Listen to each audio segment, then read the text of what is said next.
everyone, I'm Rachel Poli with Ari Meghlen, and we're your hosts for the Merry Writer podcast.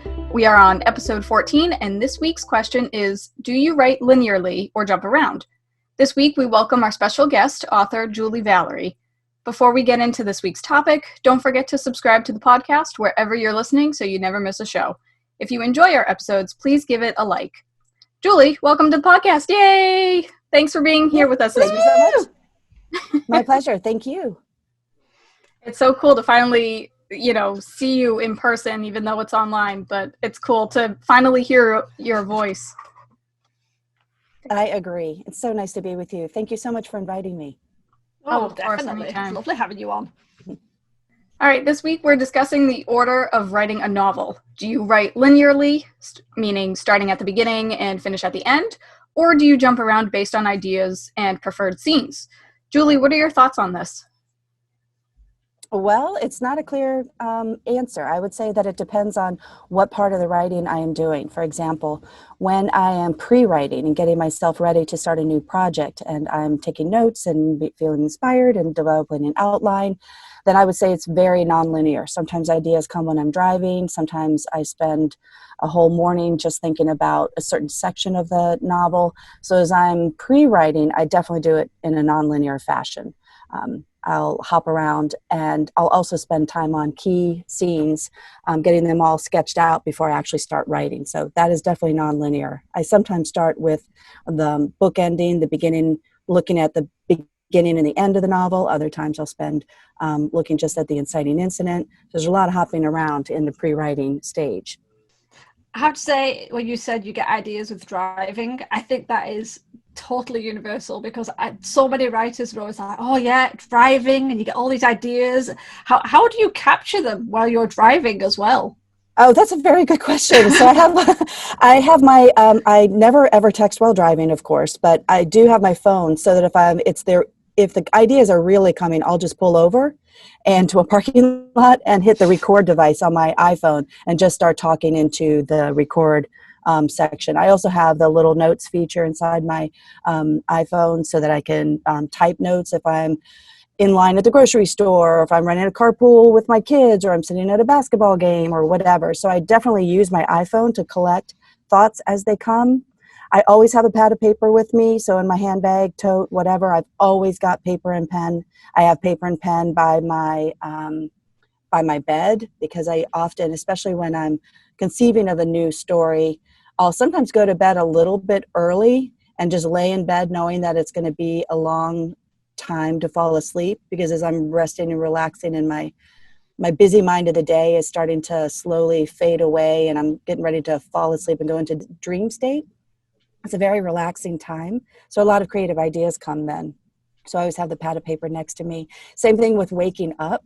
I like to wake up slowly during times when I really need to tap my creativity, because a slow wake up, instead of one that's really alarming and like literally alarming and makes you jump out of bed, the slow wake up will let your very relaxed psyche, I guess, or your relaxed body, your relaxed mind, tap some creative thoughts that might be deep, deep inside. So I'll slowly wake up, and the pad of paper next to me pretty much wherever I go, and also the iPhone, using technology to record thoughts that come up in my nonlinear life when I'm in strange places. I definitely use those tools to capture those moments. That's a good idea. I always have a notebook with me as well. I keep one in my backpack whenever I go out. But it's funny, you guys talk about coming up with ideas while you're driving. I never have any creative ideas while I'm driving. And maybe it's because I don't drive very far. But all of my creative ideas happen in the middle of the night or when I'm in the shower.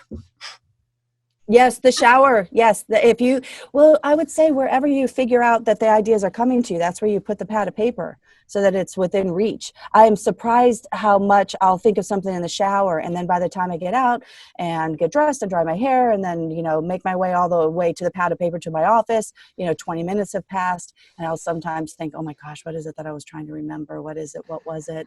I'll also, when I wake up, sometimes look at the pad of paper and I have 3 or 4 words written down that I was sure in the middle of the night I would know exactly what that was. But then the next morning I look at it and I'm thinking, I have no idea what that is.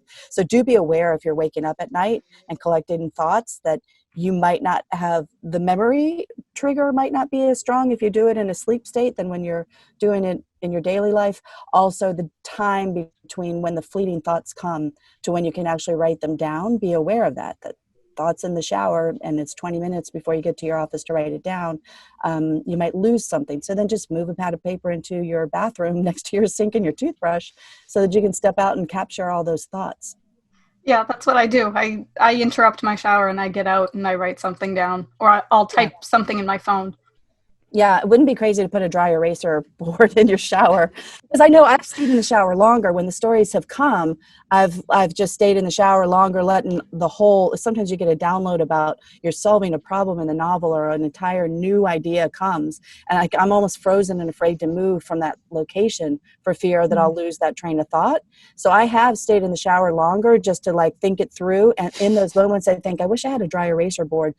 I also think like, oh, I'm wasting water. Like I'm all done with what I need to be doing here. I should be getting out. But I have definitely thought a little bit of extra water for a few more minutes helps me get what I need to get.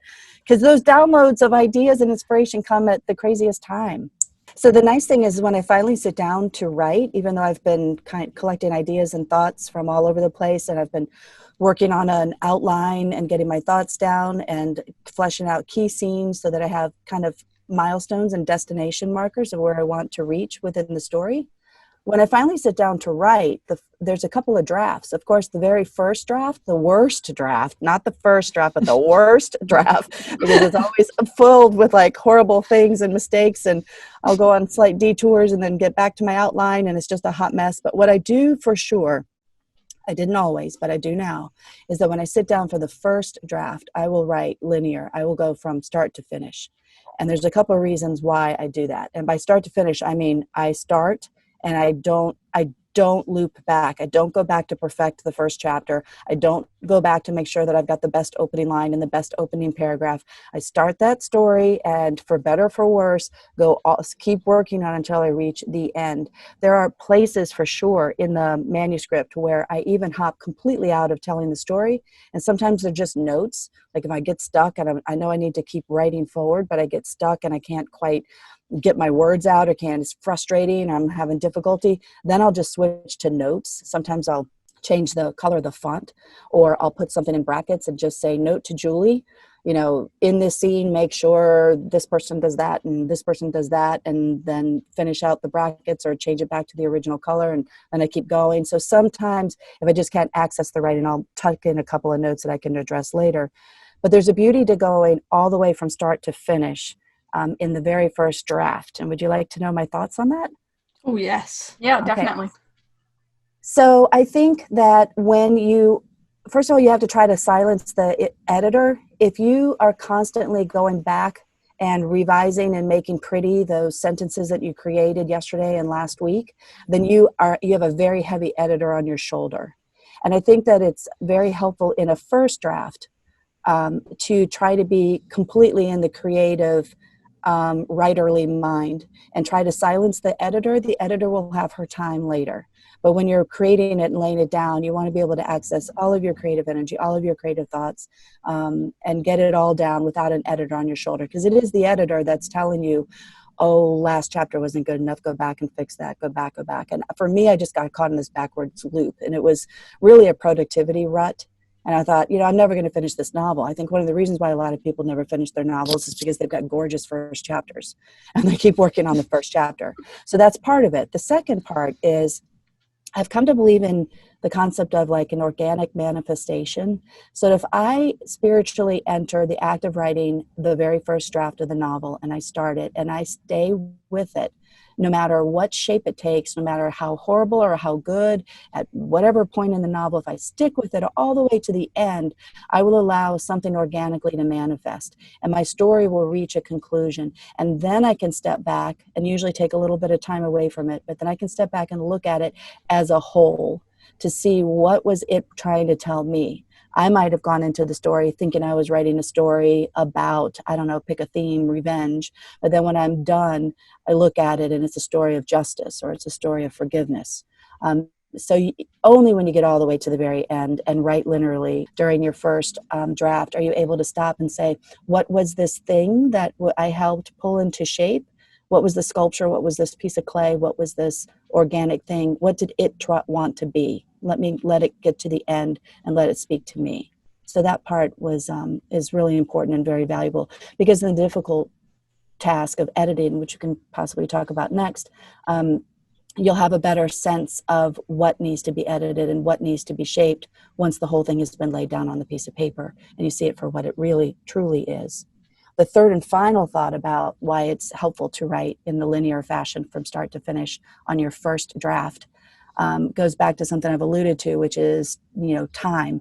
It's faster to do this. It's more efficient. If you are a writer that is working on a deadline, as I was for my last novel, it was on a deadline with my publisher.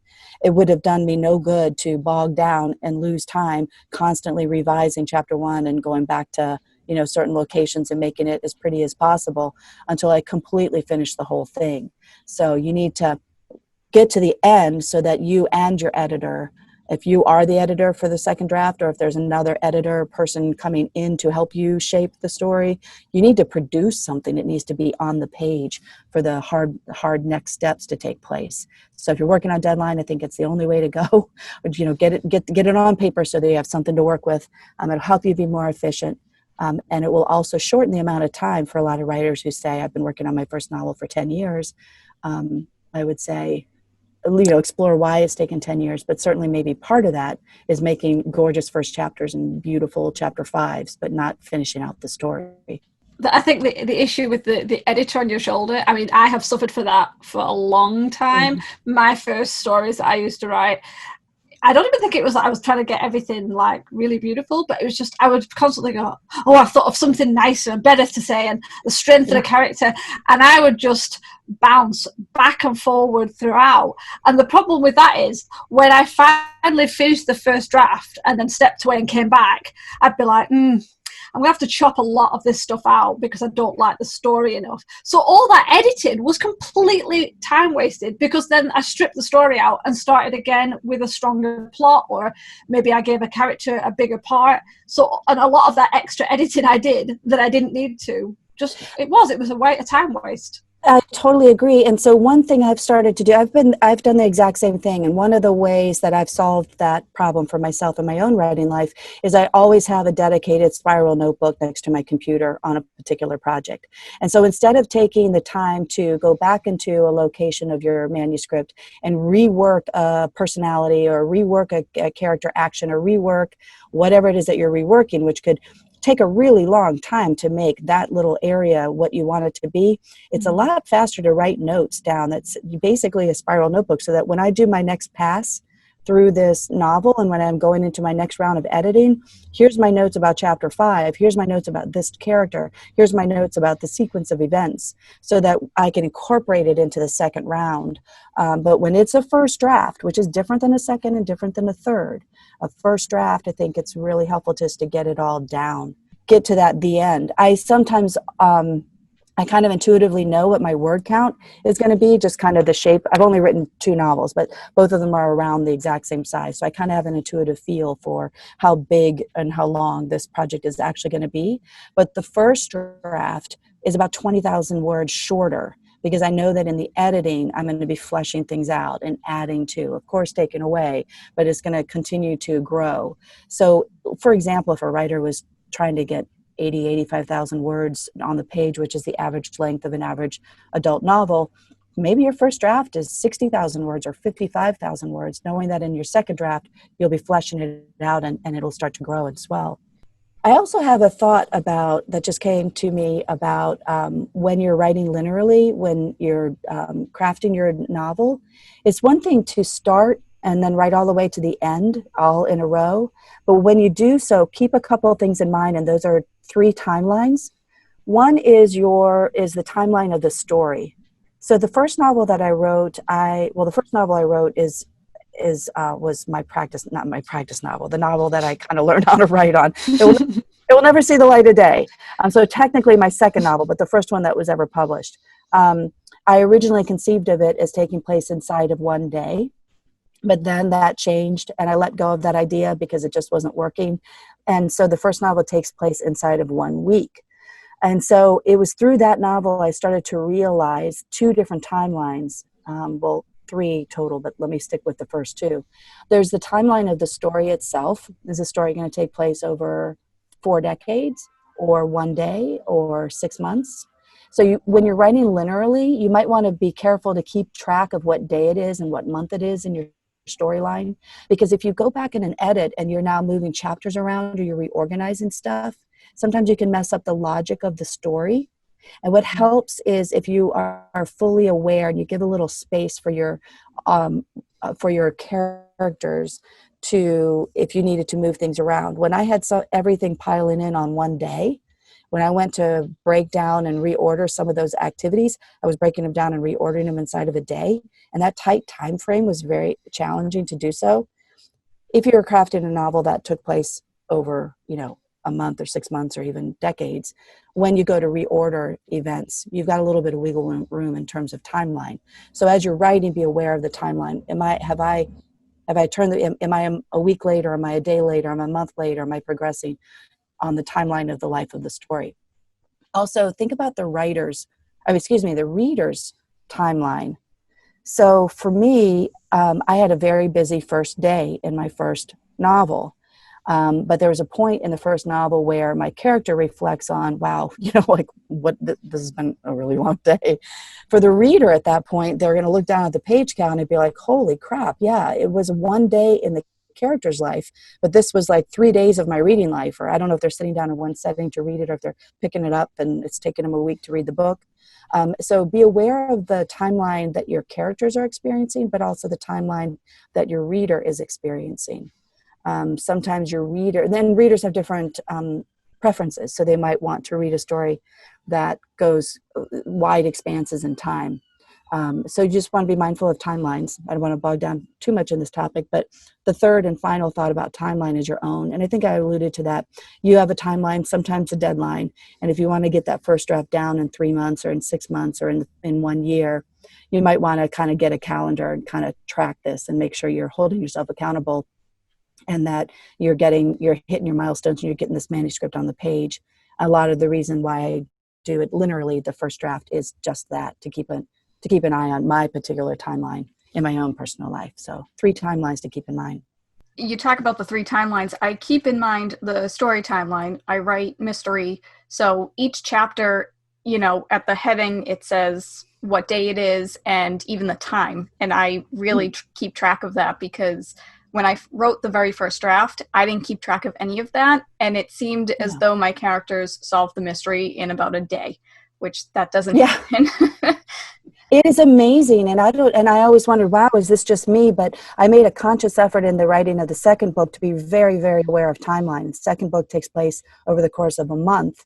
But it was, you're keeping track. It was Wednesday, it was Tuesday, it was next week, how much time has passed. Because the reader sometimes does that. They think, oh, this event happened in the story, and then this event happened in the story.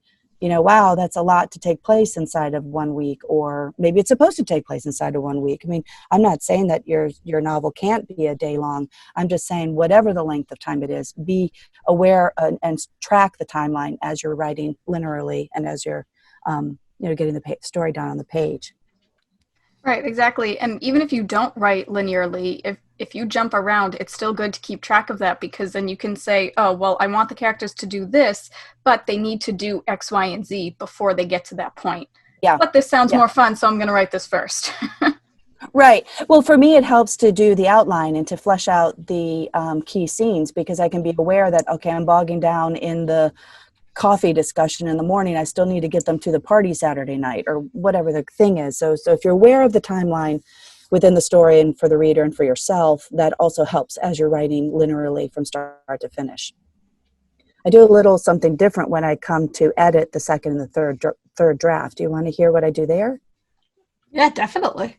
Okay, cool. So second draft is a developmental draft. At this point, I have completed the first awful, terrible, rough draft that I started from start to finish. And in the second draft, this is when I'm definitely not writing linearly or even reading through it and perfecting all the sentences as I'm going through my second draft, because I think that the developmental edit has to come before the line edit.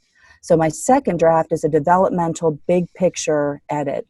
So I take a break from the writing, I come back to it with fresh eyes, and then I sit down and I read it as a reader would, and I make notes throughout the manuscript, and I figure out the big picture things. Do I need to cut a character? Do I need to change a scene? Do I need to move things around?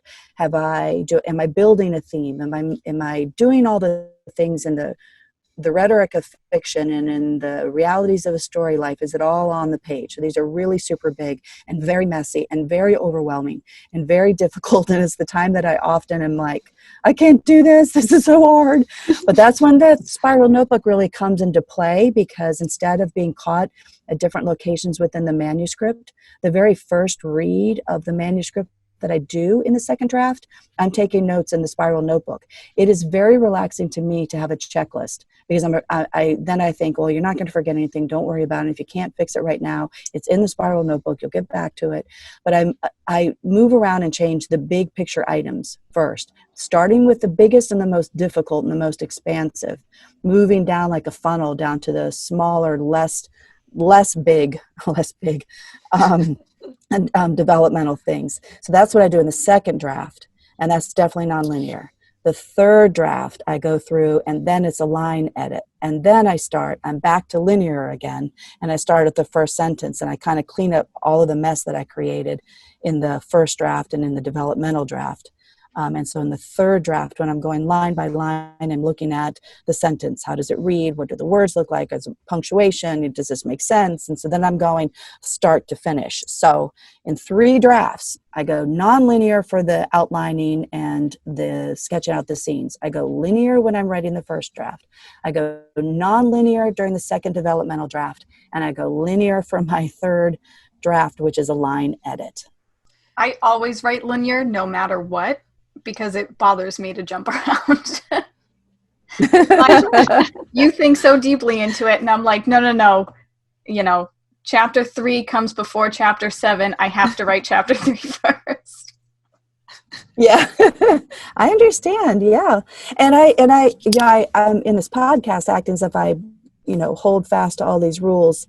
I would say 90% of the time, this is exactly what I do. But I will say that there are moments when I break my own rules. A lot of people ask, are you a plotter or a pantser? And I say, well, I outline so that I can pants later.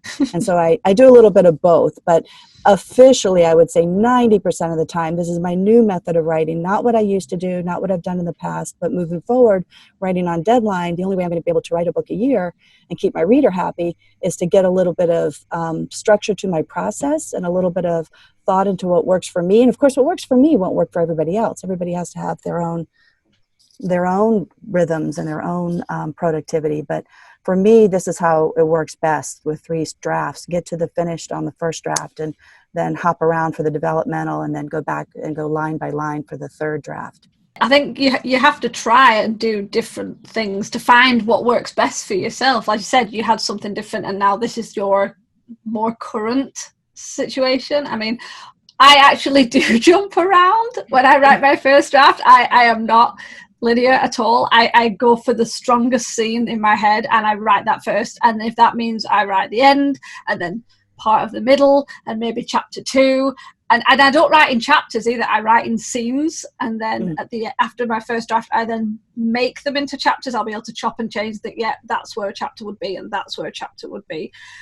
But I do still complete the first draft now, and I don't listen to my editor as much. But it's just I think you have to try different methods, because if someone said this is the best method, and you could end up forcing yourself to try something that doesn't work for you and pushing, thinking, I'm not doing it right, so there's something wrong with me, rather than saying, well, actually, it's not right for you. This might work better for you. I totally agree, 100%. And one writer might change their process from one story to the next. It all depends on where you are in your life and what the story is demanding of you. So certainly everybody does it differently, and any one person might do it differently. For each project, they might approach it differently. I will say that on some of my chapters, I'll go in and write at the heart of the scene, and not really worry about, and then they walked into the room and then they all took a seat at the table and then they all had a cup of coffee and then this happened. I'll sometimes, to avoid all of that kind of excess setup writing that I often end up cutting in a edit anyways, if I know what's happening in a scene, sometimes I'll just go straight to the heart of it. I'll just go right to the argument, right to the action on the first draft, and just kind of get it laid down in place, and then flesh the scene out around that, as opposed to entering the scene with sentence one, they walked into the room.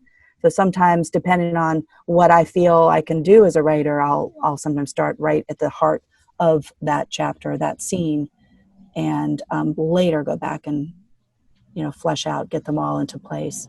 But I started to do something different lately that I have never done before, and it really helped. And it was this. So for my second book, I wrote the jacket copy, like a 2-paragraph, or one paragraph and a half jacket copy or book blurb. I wrote the synopsis, which a 1-page kind of real quick telling of what's going to take place. And I also started to write out a series of book club questions. And I did that while I was outlining the story and before I began writing.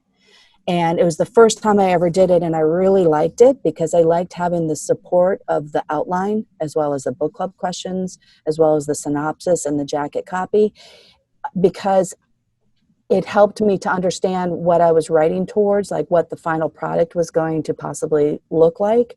It helped me to write faster when I knew what the destination looked like. It's like knowing I'm going to Hawaii, this is how I'm going to pack, versus I'm going to Russia, this is how I'm going to pack.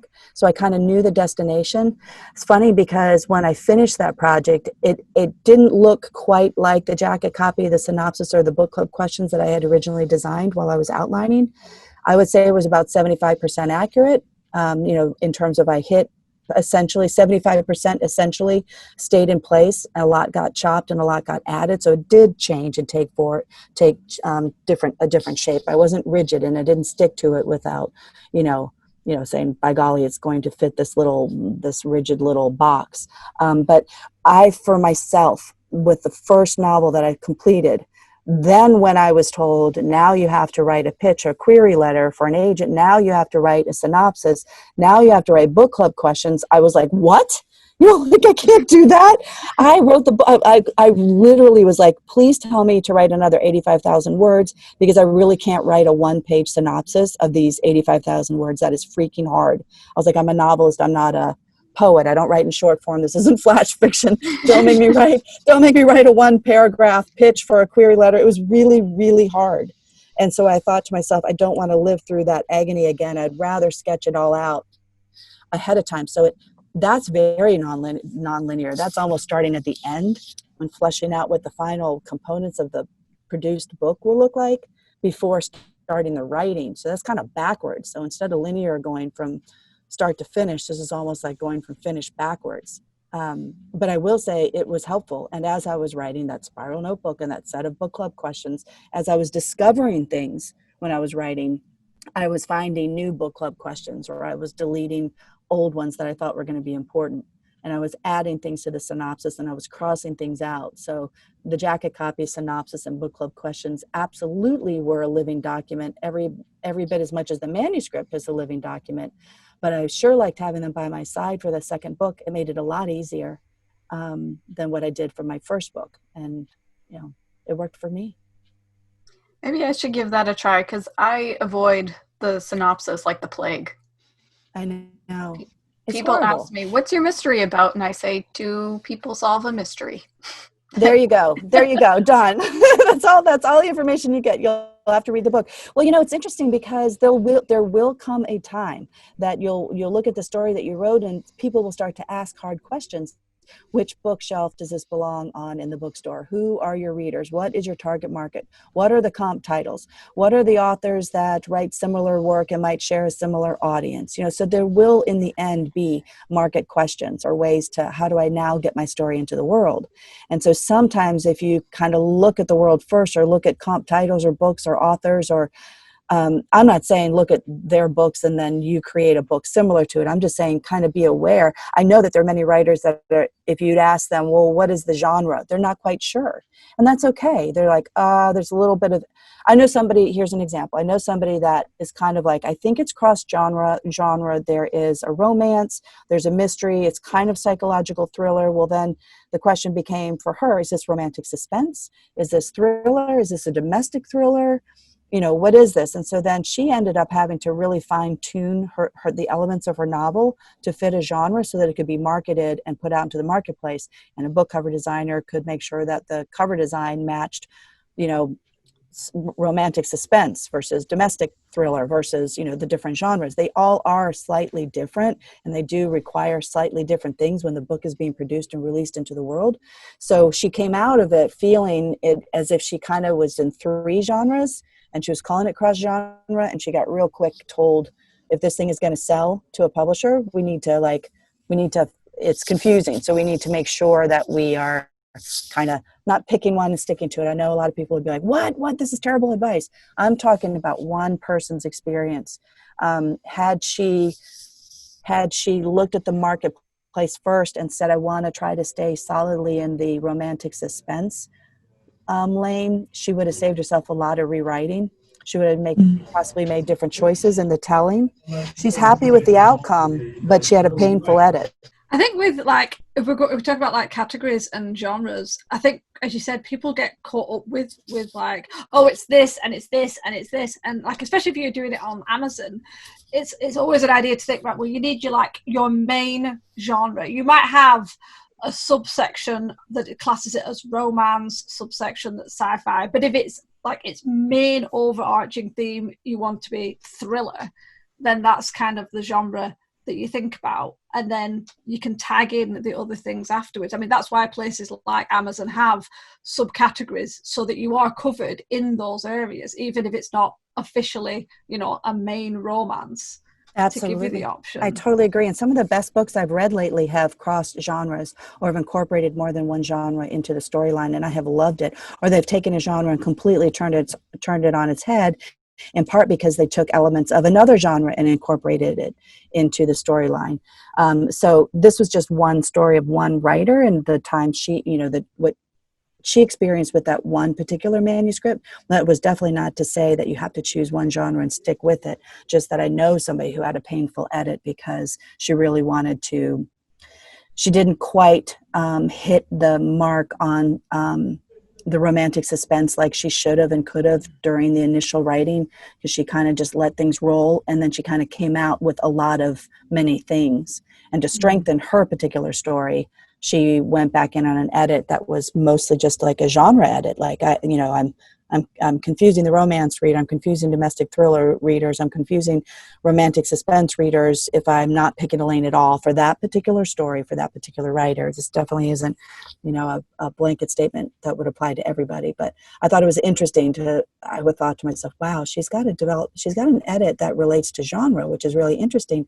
Normally when we edit, we're like, you know, increasing the stakes or increasing tension between characters or whatever. But she was definitely doing an edit so that she found herself on the correct bookshelf. For her, that particular edit was a genre edit, which I found really fascinating.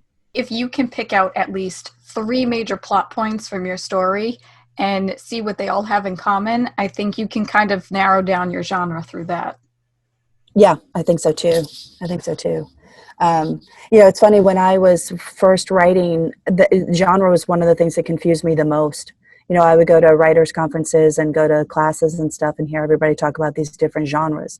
And for the longest time, I was hunting down a master list of like, what are all the genres? I want to learn what the genres are. And it's just, you know, you can get down in the weeds. I mean, just for example, in the romance category, you've got lots of different genres there, depending on all sorts of things. And the romance readers, some of them read across genre, across the different categories, but many of them hone in on one particular type of storyline, you know, enemies to friends or friends to enemy. I'm probably saying it wrong. A romance listener will be like, she got it wrong. That's not what it's called. But in terms of like how much physical contact is on the page, you know, is there sexual tension throughout the whole manuscript? is it on the page or is it off the page, or, all of those little nuances of genre. For some writers, that's really going to matter to their market. And that's why I think sometimes hitting the jacket copy, synopsis, book club questions ahead of time while you're doing the outlining will help you if you're that writer that needs to hit all the marks in epic fantasy, or you solidly want psychological thriller that's not domestic, or you want espionage, and you just sometimes you'll want to have those things figured out before the writing begins. Well, I'll tell you right now, I'm going to go look at my work in progresses right now and look at them with a totally different viewpoint. Yeah, from a backwards, it's like talk about linear from the end towards the beginning. The end being like, now it's got to go into the marketplace. So how does it get into the marketplace? What is it? Because I really truly thought it was a rude awakening for me when I completed the first book and was like, ta-da, world, I finally freaking finished this thing. And then they looked at me and said, well, you've got a lot of work to do. You need all these other things. You need a query letter. You need a jacket. Not everybody's going to need a query letter for an agent.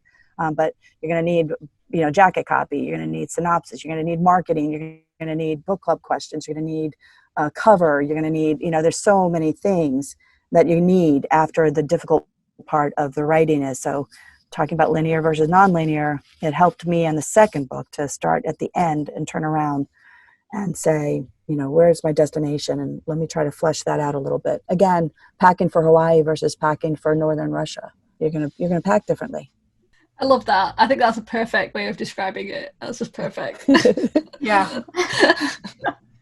Can I just ask, because you mentioned like book club questions, and I'm like, I have no idea what that is. That's something else I'm going to have to add to my list of things, because obviously I know about jacket copy, I know about synopsis, I know about the idea of like all the marketing graphics and teaser trailers and all that. Mm-hmm. Book club questions. Yes. What is that? I know. So back to what I was saying with the example of the writer that had to rewrite for her genre, every writer has different challenges or different goals. I am under contract with an imprint that is a book club imprint. So I'm under contract with Lake Union Publishing, and they are the book club imprint of Amazon Publishing. So I am on contract to write for them books that would spark conversation within a group of people. So I am aware of trying to create a book that people would, one, select to be read for a book club, but two, to give them something to talk about the night they get together with the wine and the cheese and the fun times. So I want to make sure that I'm building stories that provoke conversation, and that would, not provoke yes or no questions. Like if you get to a book club discussion question and it's pretty straightforward, yes, no, did this happen, yes, no. You want to have questions. You want the story to provoke questions in the reader that makes them think, and then also provokes discussion. So the book club questions for me, for my books, for my reader, for my imprint, do become an integral part of the whole total package. But that may not be the case for all writers. But for me in particular, it is. Yeah, but that's good to know, because I wouldn't have even thought about that. And yeah, as you said, people have book clubs, people talk about it. Yeah. And I wouldn't have thought to even consider looking at a book in that way to create questions. Oh my gosh, well, I feel like I'm like, wow. It's probably a topic for a whole nother podcast, but one of just developing book club questions. A couple of things I try to hit on writing book club questions and it helps me it informs my writing back to this whole topic of, do you write linearly or hop around, etc. I know that I want to have a couple of book club questions that hit theme, that talk about character development, that talk about events in the story, that relate the story to the reader's personal life. So there's a couple of buttons I want to press, or a couple of things on the checklist I want to make sure that I've got built into the story. So knowing that I'm going to come out with a balanced set of book club questions at the end of telling the story helps me as I'm writing. And that's one of the things that I would say that of the three, we talked about the first draft going linear, the second draft being hopping all around as a developmental edit, and then the third draft being a line edit, which is more, linear, start and get all those those typos and spellings and the language just right.